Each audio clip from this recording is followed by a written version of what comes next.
Man, these TikTok pranks are starting to get a little out of hand.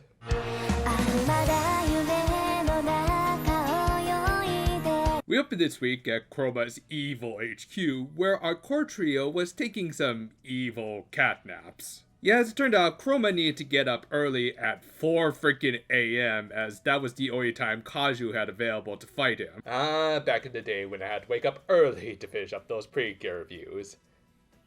I actually do want to say those were the good old times, but really it started to fall off the rail once we got to the latter half of Hero Sky. But yeah, he needed his evil general and her grandpappy to hopefully wake him up in time for their epic early morning battle. Though really, it came off more like he just wanted to have a fun little sleepover that Chizuko rightfully wasn't going to play along with. In the end though, the first one up was not too surprisingly the old man because yeah, senior citizens do tend to wake up earlier, and he was able to kind of wake up Chroma in time with that freaking conch shell from the opening that I was starting to wonder when it was going to show up. However, like really most of us in the morning, even at a reasonable hour, keeping those eyes open are a real challenge. Don't worry guys, I've got the solution right here. But I guess they just didn't have time to brew up a fresh pot of joe, so Gramps just dragged him to the park where they were supposed to meet. Though I guess kinda fortunately, Kaju also hadn't gotten her coffee, so both sides decided to just take a rain check. That was a bit anticlimactic.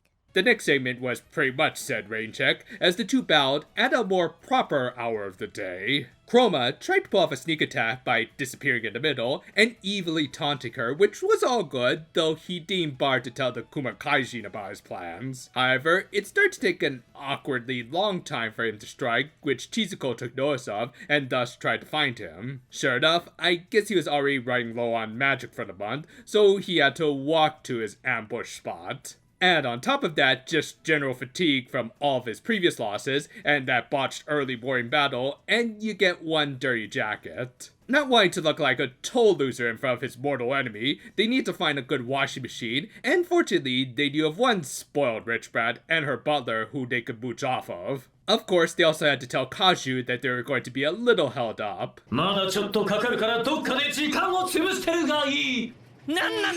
Well, as long as you don't take half a season to show up, then I guess it's okay. But yeah, they at least thank Kokoa and Suki for their cooperation, or more likely leeching off of them. Though, either way, they might have wanted to retract that when the washing machine, designed by her dad's company, charred Chroma's outfit in order to remove the mud stains. Now you see, this is what happens when you just blindly go with the Amazon choice. Fortunately, Tsuki could just make a brand new coat in no time, and yet he also insisted on fixing just one small misthreading, so he stuck a little patchwork fix. Lesson of the day, always keep a Tide pen on hand.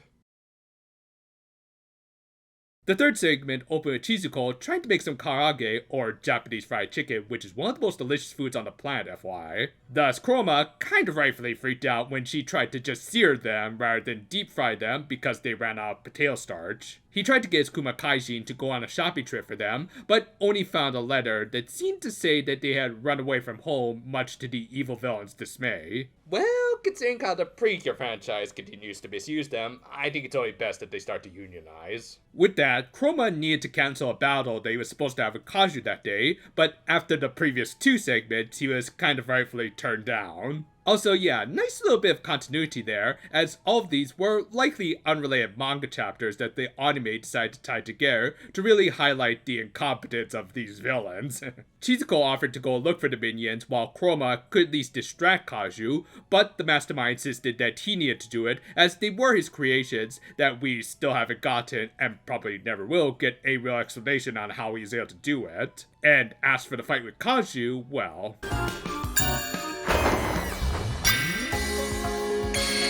Evil magical girl transformations truly are a dying art. Come on already, season 2.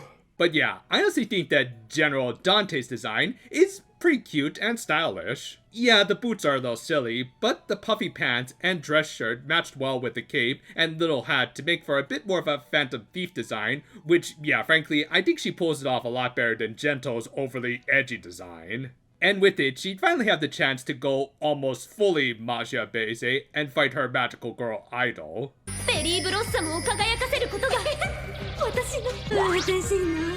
Stop it. Get some help. However, like most girls of her age, Chizuko's dad ended up stepping in on her affairs, though it was less for his daughter's sake and more to help out his beloved evil mastermind in Chroma. Yeah, did I mention yet that this guy was the best boy? あなたは魔法少女なのですね。いや、違いますよ。 Yes, and magical girls can also be evil and even turn to space devils. This is just kind of common knowledge at this point. Also, I like the little touch that she was using one of those mass-produced wands that she had bought off of Kaju that I'm guessing she also removed from its vacuum seal. It both showed that she was taking this stuff seriously, and more importantly, that she was allowing herself to play with her collectibles. However, her frustrations with trying to dispel her dad's boomer perceptions led to Chizuko throwing a fit and running off. This led to her Fossa Magna magic that, as we've seen, is driven by emotions to go out of control. Fortunately, and in an actually pretty cool moment for him, Chroma came in and contained her magic before she started to turn into a toad or something. However, having still not found the Kumakaijin and drained by containing Chizuko's magic, Chroma was in no condition to fight Kaju. This led to Chizuko immediately returning the favor by both fixing up his magic and also giving him the confidence to fight. And yeah, this is kind of an aspect of the show that I've been kind of wanting to see. Just a little bit of these two supporting each other for their mutual goals. It didn't have to be romantic or anything, even though this was all coming from a shoujo manga, but enough that it did get across that these two are fairly wholesome partners and friends. Stuff like that at least made up for the lackluster action. Like, seriously, what kind of blocking animation was that? Anyway, he of course still lost his battle with Kaju as normal, and the segment ended with of course the reveal that the Kumakaijin had never actually run away from home in the first place. Instead, they had just gone on a training camp with Grams for their Eagle Club, and Chroma was of course being a drama queen when he couldn't even read their letter. The final and shortest segment of the episode would end up addressing that issue, as we got to properly hear what the Kumakaijin were saying through the usage of dubbing. Well, as long as they keep close to the original scripts and don't add anything like, say, politically driven localizations, that'd just be kind of stupid. But yeah, it was a story mostly from the Kumakaijin's perspective, after one of them didn't get off the train in time and needed to try and keep a low profile by splitting up into several smaller little cubs. And I gotta say, this is probably my favorite segment of the whole episode, as not only do we learn a little bit more about them, like how they seem to be fairly intelligent, and even seem to have a bit of a hive mind, but it was also pretty damn wholesome. The bears were clearly very loyal to Chroma, but had also recognized that there had been a point where he had kind of gone off the deep end, and had become more of a stereotypical evil villain who mistreated his underlings. And yet, he seemed to return to his kinder days after being Chizuko. I think the implication here was that he fell off the wagon after Mashima's betrayal, which left him with feelings of inadequacy for not being able to recognize what his close friend was feeling at the time. Thus, finding people like Chizuko and her grandfather reminded him of what having people who he could trust was like. Good character development from a rather unlikely source. This was an okay-ish outing, but was brought down significantly by some bad animation. I honestly think some of the gags and punchlines had some decent setups, but just lacked the visual presentation, i.e. the animation, to really hit home. As a result, the Kumakaijin story really did end up standing out the most because it really didn't need any great animation just to get a good story across.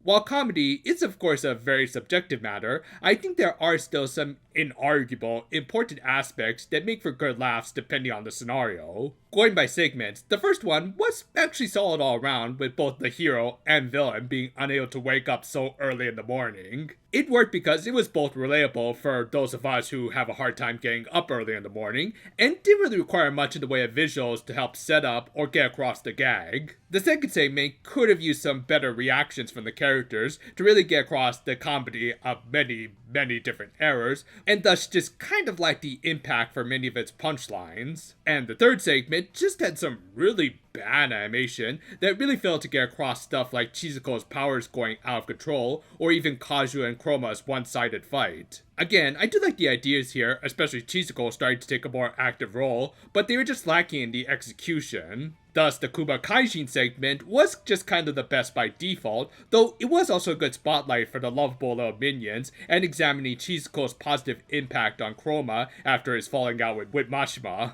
Thus, that segment alone kind of elevated a somewhat lacking episode overall into at least okayish territory. I am still really digging these characters, and now that Chizuko has someone entered the fray, things could start to take a little bit more of an interesting and definitely more chaotic turn soon. Thank you for watching, and maybe you could go check out some of our other videos on this channel. It's just a thought. Sorry if this video ends up coming out a little later than usual, as I have a dentist appointment later today, but small price you have to pay for clean teeth, am I right? Still, we'll try to keep to our usual release schedule when we can. Look forward to whatever comes next. Until then, though, farewell for now, my friends, and if you'll excuse me, I'm gonna have to set my alarm clock early for tomorrow morning. The grind is very, very real.